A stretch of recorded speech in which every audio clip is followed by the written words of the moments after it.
Mga ahensya ng pamahalaan dapat lamang sumunod sa panawagan ng Malacanang na magkaroon lamang ng simpleng pagdiriwang ng Pasko.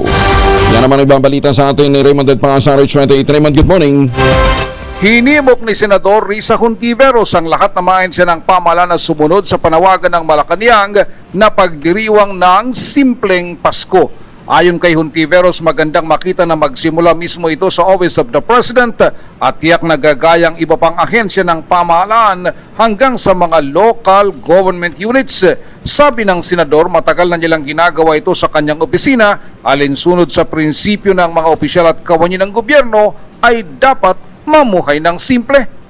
Pinasalamatan nito si Pangulong Bongbong Marcos sa akbang na ito bilang pakikiisa sa mga kababayan natin na naapektuhan ng matinding kahirapan, epekto ng pandemya at mga sunod-sunod na bagyo. Una na ito nagpaalala ang Malacanang sa lahat ng mga kawani ng gobyerno na gawing simple ang pagdiriwang ng Pasko at huwag kalimutan na tulungan ang ating mga kababayan na biktima ng mga bagyo at hindi pa nakababangon sa ngayon.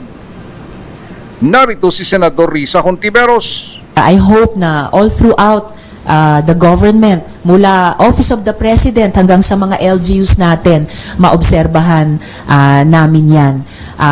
Bukod sa bilang pakikiisa sa ating mga kababayan na matagal nang nagtutusa sa sunod-sunod na mga problema, kahirapan, pandemic, sunod-sunod na mga bagyo, bilang pagsunod din sa batas na kaming mga nagtatrabaho sa gobyerno ay dapat, to lead modest lives.